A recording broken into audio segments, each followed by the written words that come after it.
Pendahuluan pada materi daya dukung dan daya tampung perkotaan.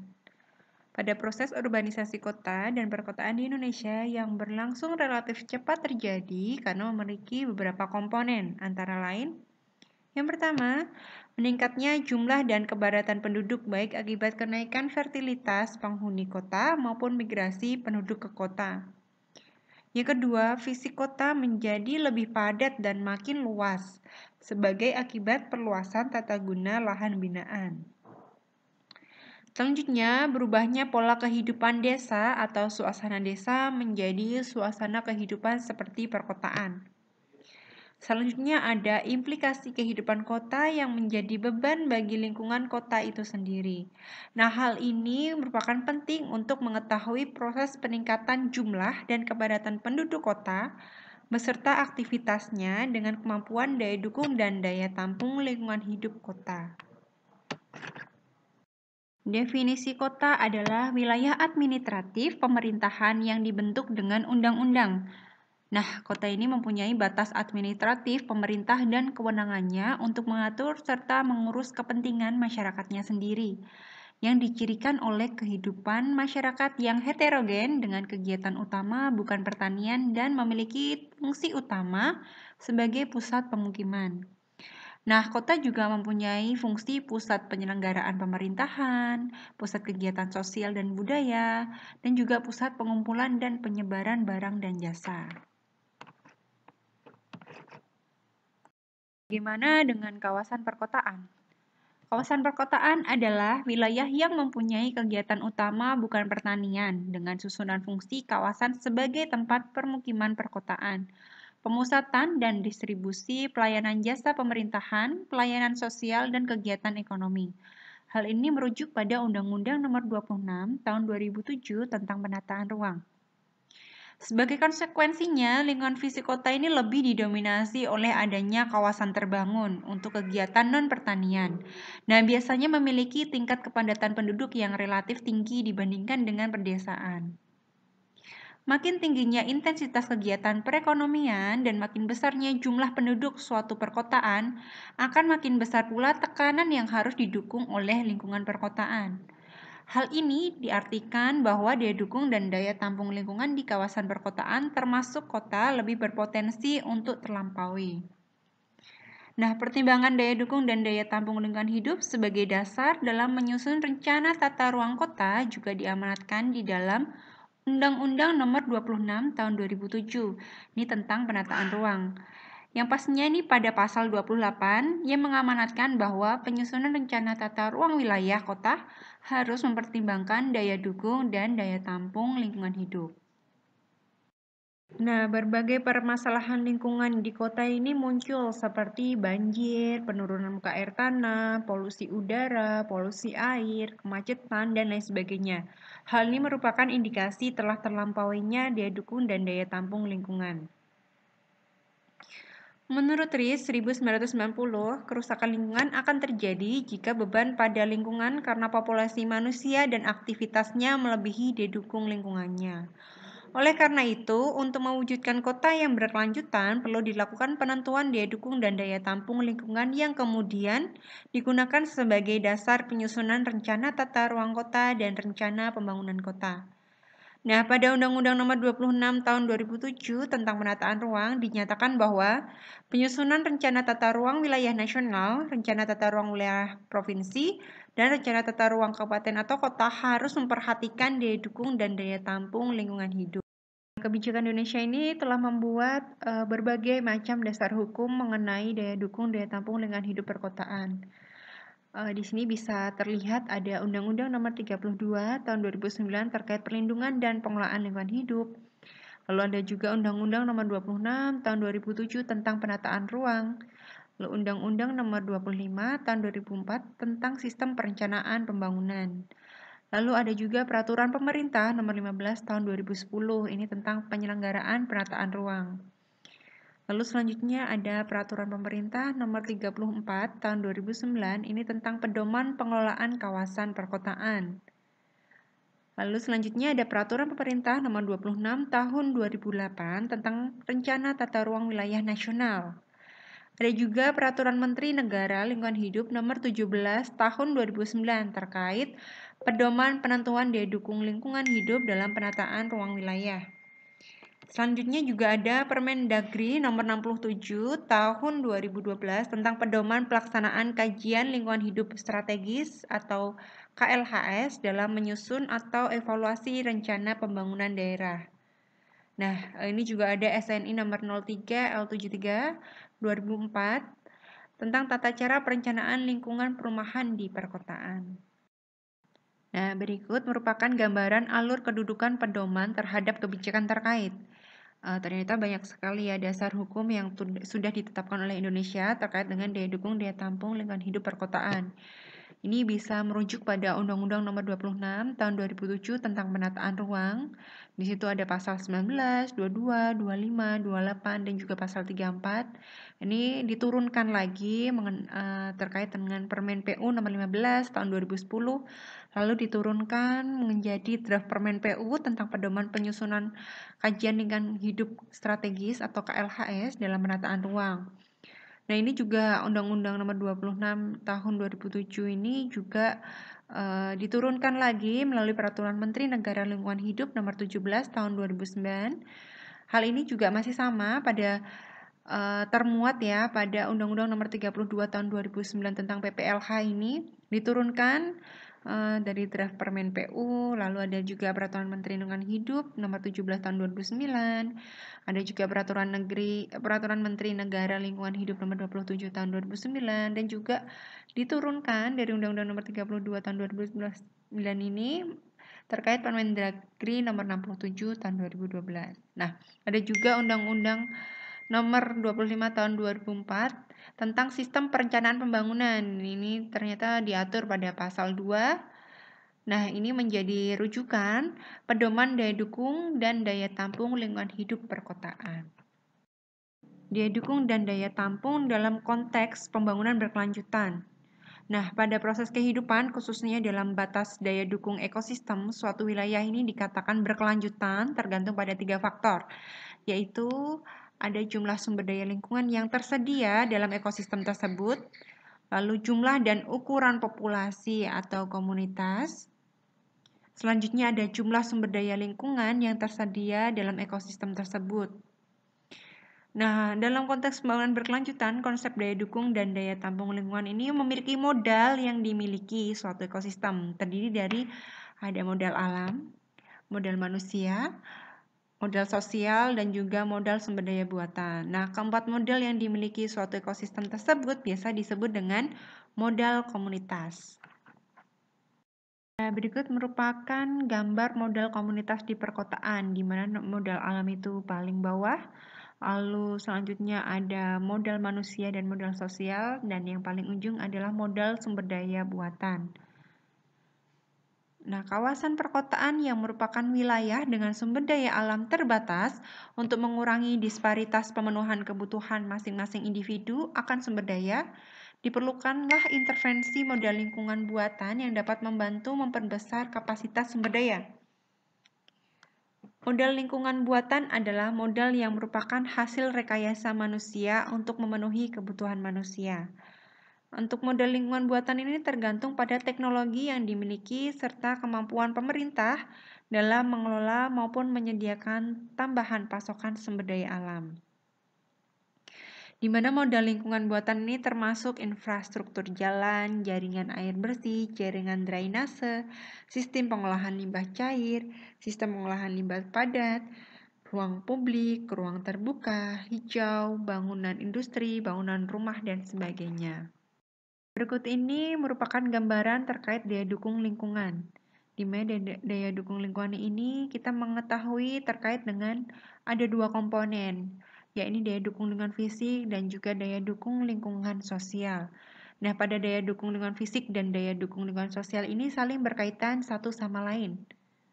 Nah, untuk daya dukung lingkungan fisik ini memiliki 2 item, yaitu modal lingkungan alam dan juga modal lingkungan buatan. Sama halnya dengan daya dukung lingkungan sosial, ini ada 2, yakni ada modal manusia dan modal sosial. Nah, kita bisa mengetahui pada model komunitas secara bersama-sama akan menentukan besarnya daya dukung dan daya tampung yang dimiliki oleh suatu wilayah. Modal sosial dan modal manusia berperan sangat penting dalam pemanfaatan dan mengelola serta melestarikan modal alam dengan dukungan penyediaan modal lingkungan buatan. Terkait tentang kesenjangan daya dukung dan pembebanan lingkungan hidup ini diketahui dari daya dukung dan pasokannya. Nah, ini bisa diketahui melalui sumber daya pendukung, meliputi sumber daya ekonomi, infrastruktur, kelembagaan. Selanjutnya melalui kemampuan asimilasi, seperti lingkungan udara, lingkungan air, lingkungan tanah, dan juga lingkungan hayati. Penentuan daya dukung daya tampung perkotaan.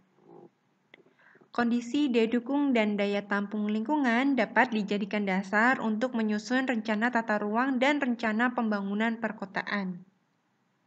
Kegiatan pembangunan yang direncanakan berdasarkan daya dukung dan daya tampung lingkungan ini dilakukan agar menjadi perkotaan yang berkelanjutan. Penentuan daya dukung lingkungan hidup dilakukan dengan cara mengetahui kapasitas lingkungan alam dan buatan untuk mendukung kegiatan manusia atau penduduk yang menggunakannya bagi kelangsungan hidup. Besarnya kapasitas tersebut di suatu tempat dipengaruhi oleh keadaan dan karakteristik sumber daya yang ada di hamparan ruang yang bersangkutan dan yang mempengaruhinya. Nah, kapasitas daya dukung daya tampung lingkungan hidup ini akan menjadi faktor pembatas bagi pembangunan.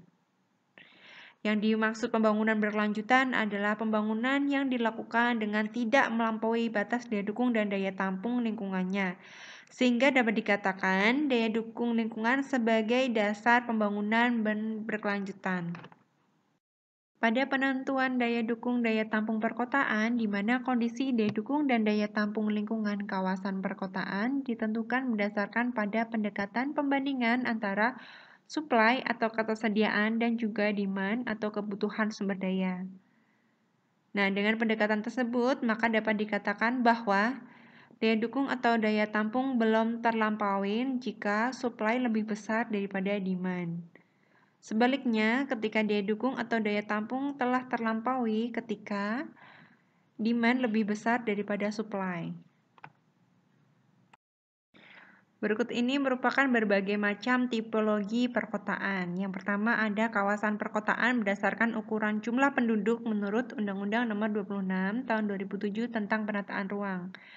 Yang pertama, kawasan perkotaan kecil adalah kawasan perkotaan dengan jumlah penduduk yang dilayani paling sedikit 50.000 jiwa dan paling banyak 100.000 jiwa. Sedangkan yang disebut dengan kawasan perkotaan sedang adalah kawasan perkotaan dengan jumlah penduduk yang dilayani paling sedikit 100.000 jiwa dan paling banyak adalah 500.000 jiwa. Untuk kawasan perkotaan besar adalah kawasan perkotaan dengan jumlah penduduk yang dilayani paling sedikit 500.000 jiwa dan paling banyak 1 juta jiwa. Nah, untuk kawasan metropolitan adalah kawasan perkotaan yang terdiri atas sebuah kawasan perkotaan yang terdiri sendiri atau kawasan perkotaan ini dengan kawasan perkotaan di sekitarnya yang saling memiliki keterkaitan fungsional yang dihubungkan dengan sistem jaringan prasarana wilayah yang terintegrasi dengan jumlah penduduk secara keseluruhan sekurang-kurangnya 1 juta jiwa. Ada juga kawasan megapolitan, yaitu kawasan yang terbentuk dari 2 atau lebih kawasan metropolitan yang memiliki hubungan fungsional dan membentuk sebuah sistem. Tipologi perkotaan yang kedua yakni kawasan perkotaan didasarkan pada ketentuan yang diatur di dalam peraturan perundang-undangan baik dalam bentuk undang-undang ataupun melalui peraturan pemerintah. Ada yang disebut dengan kawasan perkotaan sebagai ibu kota provinsi. Ada juga kawasan perkotaan sebagai ibu kota kabupaten, kawasan perkotaan sebagai ibu kota kota otonom, dan juga kawasan perkotaan sebagai ibu kota kecamatan. Yang tipologi perkotaan yang ketiga adalah kawasan perkotaan berdasarkan fungsi utama pelayanan ekonomi atau ciri khas kegiatan kawasan perkotaan yang menonjol. Di situ ada kota pendidikan, kota pariwisata, kota industri, kota agrowisata, kota agromarin, kota minapolitan, kota agropolitan, dan juga kota perdagangan jasa dan sebagainya. Tipologi perkotaan yang keempat, yaitu kawasan perkotaan yang dikelompokkan berdasarkan letak geografis di dalam wilayah fisiografis yang lebih luas ataupun karakteristik lain. Yakni ada kota pesisir, kota pegunungan, kota perbatasan, dan juga ada kota air. Tipologi perkotaan yang kelima, yakni kawasan perkotaan berdasarkan peran pusat kegiatan. Ini mencakup ada kawasan perkotaan sebagai pusat kegiatan nasional atau bisa disingkat PKN. Ada kawasan perkotaan sebagai pusat kegiatan wilayah atau PKW. Selanjutnya ada kawasan perkotaan sebagai pusat kegiatan lokal atau PKL. Tipologi perkotaan yang keenam, yakni ada kawasan perkotaan berdasarkan fungsi dan kedudukan di dalam sistem daerah aliran sungai. Berdasarkan fungsi dan kedudukannya, yang ini ada kota di bagian hulu. Daerah hulu dicirikan oleh hal-hal sebagai berikut, merupakan daerah konservasi, mempunyai kerapatan drainase lebih rendah, merupakan daerah dengan kemiringan lereng besar, bukan merupakan daerah banjir. Pengaturan pemakaian air ditentukan oleh pola drainase dan jenis vegetasi biasanya merupakan tegakan hutan. Oleh sebab itu, kota-kota di bagian hulu das harus memenuhi fungsinya sebagai daerah konservasi, antara lain dengan tetap melestarikan hutan serta mengendalikan pembangunan di daerah rawan longsor maupun rawan erosi. Selanjutnya ada kota di bagian hilir. Nah, daerah hilir daerah aliran sungai ini dicirikan oleh sebagai berikut. Merupakan daerah pemanfaatan, kerapatan drainase lebih kecil, merupakan daerah dengan kemiringan lereng kecil sampai sangat kecil, yakni kurang dari 8%. Pada beberapa tempat merupakan daerah banjir atau genangan.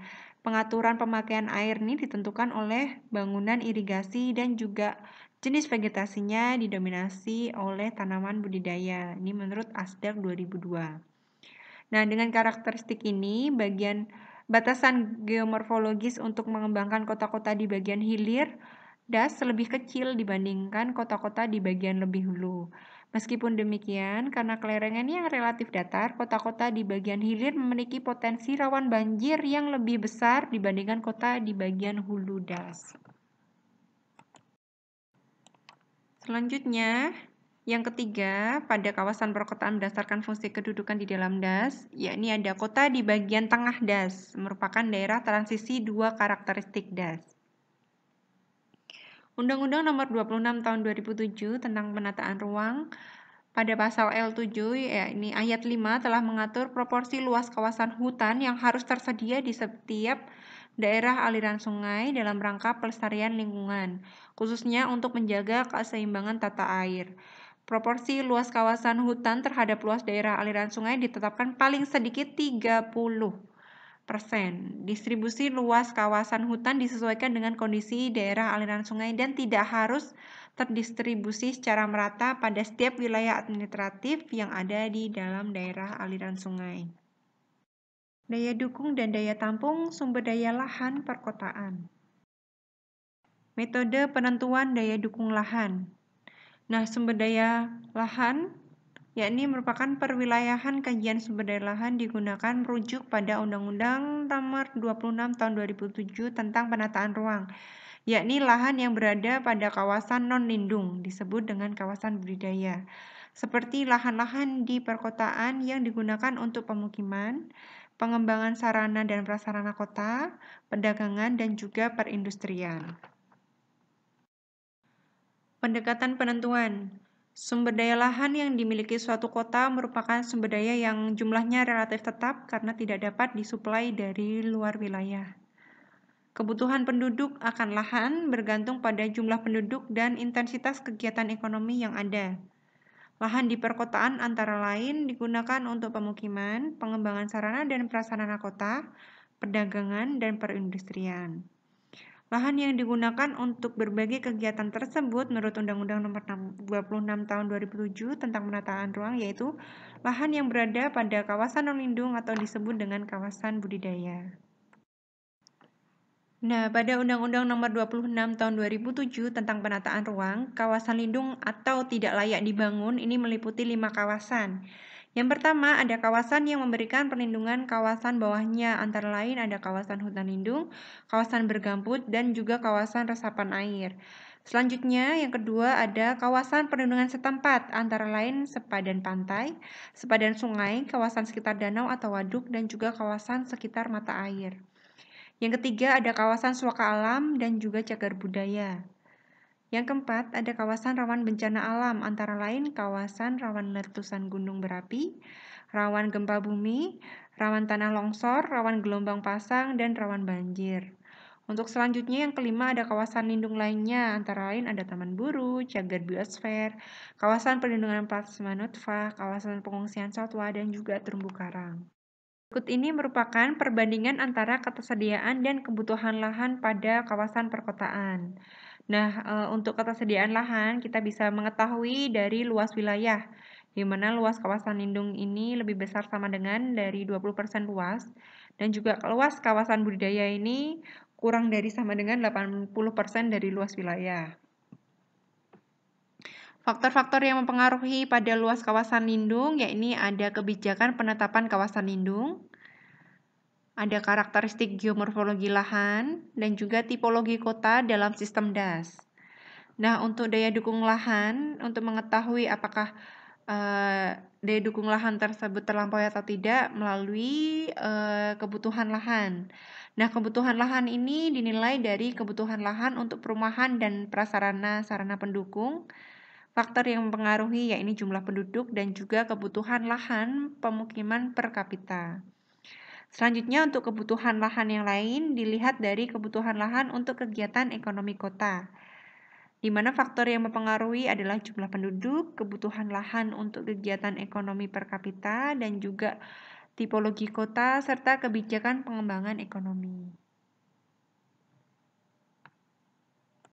Konsep mencapai keseimbangan supply demand, rekayasa teknologi, dan ruang terbuka hijau merupakan eksplorasi untuk menyeimbangkan yang perlu didetailkan kembali sebagai alternatif solusi untuk menyeimbangkan sehingga mencapai kualitas fungsi lahan yang berkelanjutan. Tentunya hal tersebut dapat dilihat dengan memprediksi kebutuhan lahan per kapita dan juga konfirmasi kesesuaian peruntukannya terlebih dahulu. Data dan informasi yang dibutuhkan untuk mengetahui berapakah daya dukung dan daya tampung sebuah kawasan perkotaan, yakni ada luas wilayah, peta kondisi geomorfologi, peta guna lahan, luas lahan terbangun untuk kegiatan sosial ekonomi, ada luas lahan terbangun untuk pemukiman, luas lahan terbangun untuk fasilitas umum, luas kawasan lindung, jumlah penduduk, dan juga kebijakan pengembangan kota. Ini bisa dilihat dari jenis data sekunder. Nah, ini pastinya keterangannya menggunakan tim series. Penentuan daya dukung sumber daya lahan. Untuk menentukan kondisi daya dukung sumber daya lahan dilakukan melalui 3 tahapan. Yang pertama, menghitung ketersediaan lahan. Selanjutnya, menghitung kebutuhan lahan. Dan yang terakhir adalah perbandingan antara ketersediaan dan juga kebutuhan lahan. Maka kita akan mengetahui apakah daya dukung suatu sumber daya lahan di perkotaan ini terlampaui atau tidak. Tahap pertama adalah menghitung ketersediaan lahan. Secara matematis, keseimbangan lahan di kota dapat dibuat persamaan sebagai berikut. Total area adalah kawasan lindung ditambah dengan kawasan budidaya. Untuk kawasan budidaya itu sendiri merupakan kawasan budidaya terbangun ditambah dengan kawasan budidaya belum terbangun. Nah, keterangannya ada total area merupakan luas total wilayah yang jumlahnya konstan. Lalu kawasan budidaya adalah ketersediaan lahan untuk pembangunan. Ada juga luas kawasan budidaya terbangun ditambah dengan luas kawasan budidaya belum terbangun. Untuk kawasan lindung merupakan luas kawasan yang tidak boleh dibangun dan berfungsi untuk tujuan pelestarian lingkungan. Nah, pada tahap penghitungan ketersediaan lahan, ini ada penetapan luas kawasan lindung dibagi menjadi 3. Luas kawasan lindung lebih dari 20% sesuai dengan ketentuan Undang-Undang Nomor 26 Tahun 2007 tentang penataan ruang yang menetapkan luas RTH kota adalah sebagian besar minimal 30% dari total luas kota yang mencakup 20% RTH publik dan 10%-nya RTH privat. Yang kedua, Pada kondisi di mana secara geomorfologi lahan suatu kota memiliki hambatan fisik untuk pembangunan, sehingga luasan kawasan lindung ini melebihi 20% luas kawasan. Maka luas kawasan lindung yang ditetapkan adalah seluas kawasan yang tidak boleh dibangun. Selanjutnya yang ketiga, pada kondisi di mana suatu kota ini terletak di bagian hulu atau tengah das, maka luas kawasan lindung sebaiknya lebih dari 20% untuk mendukung keberlangsungan fungsi daerah aliran sungai. Nah, berdasarkan hal tersebut, maka ketersediaan lahan dalam hektar sama dengan total luas area dikurangi dengan luas kawasan lindung.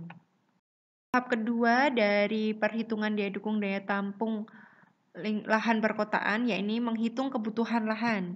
Nah, perhitungan kebutuhan lahan ini mencakup dua komponen. Yang pertama ada kebutuhan lahan untuk pemukiman dan fasilitas pendukung lainnya. Yang kedua ada kebutuhan lahan untuk kegiatan ekonomi dan pendukungnya. Nah, untuk penghitungan kebutuhan lahan untuk prasarana jalan termasuk dalam perhitungan kebutuhan lahan untuk pemukiman atau untuk kegiatan ekonomi. Kebutuhan lahan total adalah kebutuhan lahan dalam hektar sama dengan kebutuhan lahan untuk pemukiman ditambah dengan kebutuhan lahan untuk kegiatan ekonomi. Nah, pada tahap penghitungan kebutuhan lahan yang pertama, ini adalah kebutuhan lahan untuk pemukiman dan fasilitas umum. Kebutuhan lahan untuk pemukiman dipengaruhi oleh kondisi sosial ekonomi masyarakat. Penghitungan kebutuhan lahan untuk pemukiman dan fasilitas umum dapat dilakukan dengan dua cara. Yang pertama, penghitungan berdasarkan standar kebutuhan lahan untuk pemukiman, yakni kebutuhan lahan untuk permukiman per kapita adalah sebesar 50 meter persegi atau 50 unit rumah per hektar dengan asumsi 1 KK terdiri dari 4 jiwa. Yakni maka dirumuskan kebutuhan lahan pemukiman dalam hektar sama dengan 0,05 hektar per jiwa dikali dengan jumlah penduduk jiwa. Selanjutnya cara kedua yakni penghitungan berdasarkan pola kebutuhan lahan pemukiman suatu kota. Perkiraan penghitungan kebutuhan lahan untuk pemukiman dapat dilakukan dengan cara mengkaji kecenderungan pemanfaatan ruang untuk kegiatan tersebut secara time series dan dibagi dengan jumlah penduduk pada tahun yang sama. Hasil yang diperoleh adalah pola kebutuhan lahan pemukiman per kapita di kota tersebut. Jadi di sini bisa diketahui tabelnya ada tabel tahun, ada tabel luas pemukiman, jumlah penduduk jiwa dan juga kebutuhan lahan pemukiman per kapita, yakni adalah pembagian antara luas pemukiman dengan jumlah penduduk yang ada. Nah, dari hasil perhitungan tabel sebelumnya, ini bisa kita ketahui apabila hasil nilai rata-rata D itu tadi kebutuhan lahan pemukiman per kapita tadi kurang dari 0,005 hektar per jiwa, maka penghitungan kebutuhan lahan pemukiman per kapita digunakannya dengan nilai 0,05 hektar per jiwa. Ini berbeda jika hasil nilai rata-rata D itu tadi kebutuhan lahan pemukiman per kapita ini lebih besar dari 0,05 hektar per jiwa, maka perhitungan kebutuhan lahan permukiman per kapita ini menggunakan rata-rata nilai D tadi, nilai hasil dari kebutuhan lahan pemukiman per kapita. Nah, dengan rumus ini maka kebutuhan lahan pemukiman yakni nilai rata-rata dikuadratkan hektar per jiwa dikalikan jumlah penduduk. Selanjutnya pada penghitungan kebutuhan lahan yang kedua, yakni adalah kebutuhan lahan untuk kegiatan ekonomi. Kebutuhan lahan untuk kegiatan ekonomi kota dipengaruhi oleh fungsi kota yang tercermin dari arah perkembangan pemanfaatan ruang untuk kegiatan industri, perdagangan dan jasa atau kegiatan ekonomi lainnya. Perkiraan kebutuhan lahan untuk kegiatan sosial ekonomi kota dapat dilakukan dengan dua cara. Yang pertama, penghitungan berdasarkan standar atau ketentuan yang berlaku. Ini beberapa standar kebutuhan ruang untuk kegiatan ekonomi yang ada antara lain. Yang pertama, ada kebutuhan lahan untuk sarana perdagangan dan jasa menggunakan SNI 03/1733/2004 tentang tata cara perencanaan lingkungan perumahan perkotaan. Yang kedua, ada kebutuhan lahan untuk industri menggunakan NSPM kriteria teknis kawasan budidaya yang dikeluarkan Kementerian Pekerjaan Umum. Cara yang kedua untuk mengetahui kebutuhan lahan untuk kegiatan ekonomi, yakni adalah penghitungan berdasarkan pola pemanfaatan ruang untuk kegiatan ekonomi. Yakni penghitungan kebutuhan lahan untuk kegiatan ekonomi yang ada di perkotaan dilakukan dengan mengkaji kecenderungan pemanfaatan ruang untuk setiap kegiatan secara time series, serta mengkaji kebijakan pembangunan daerah. Luas pemanfaatan ruang untuk masing kegiatan ekonomi selanjutnya dibagi dengan jumlah penduduk pada tahun yang sama untuk dapat mengetahui kebutuhan lahan untuk masing-masing kegiatan per kapita.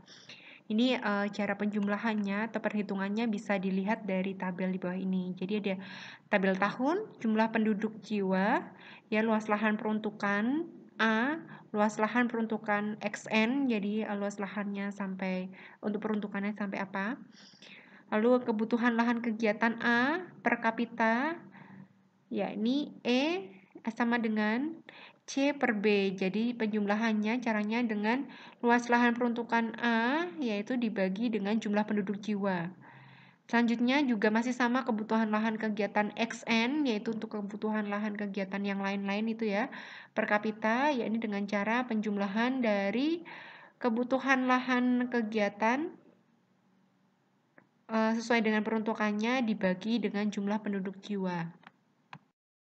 Dari hasil perhitungan tabel sebelumnya, yakni apabila hasil nilai rata-rata E atau F, yakni kebutuhan lahan kegiatan per kapita tadi lebih kecil atau sama dengan standar yang berlaku, maka perhitungan kebutuhan lahan untuk kegiatan ekonomi per kapita digunakan nilai standar yang berlaku. Nah, apabila hasil nilai rata-rata E atau F, yakni kebutuhan lahan kegiatan per kapita tadi, lebih besar dari standar yang berlaku, maka penghitungan kebutuhan lahan untuk kegiatan tersebut per kapita menggunakan rata-rata nilai E ataupun nilai F.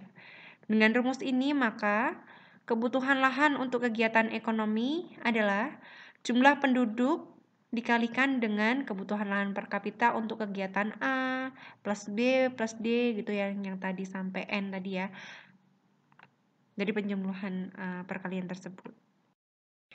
Nah, tahap ketiga dari mengetahui apakah daya dukung daya tampung suatu kawasan perkotaan ini terlampaui atau tidak, yakni daya dukung sumber daya lahan dapat diketahui dengan membandingkan hasil perhitungan ketersediaan lahan, yakni supply, dengan kebutuhan lahan atau demand.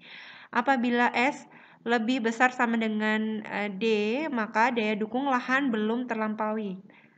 Nah, apabila S lebih kecil daripada D, atau kurang dari D, maka daya dukung lahan sudah terlampaui. Kondisi daya dukung sumber daya lahan pada suatu perkotaan ditentukan berdasarkan perbandingan antara ketersediaan lahan dan juga kebutuhan lahan untuk mendukung kehidupan di kawasan tersebut. Nah, hasil perbandingan tersebut menunjukkan apakah daya dukung sumber daya lahan suatu kawasan perkotaan ini dalam keadaan surplus atau belum terlampaui ataupun defisit, yakni terlampaui. Nah, pada keadaan surplus menunjukkan bahwa ketersediaan lahan setempat di suatu wilayah masih mencukupi kebutuhan lahan untuk penduduk bertempat tinggal dan melakukan kegiatannya. Nah, ini berbalik pada keadaan defisit.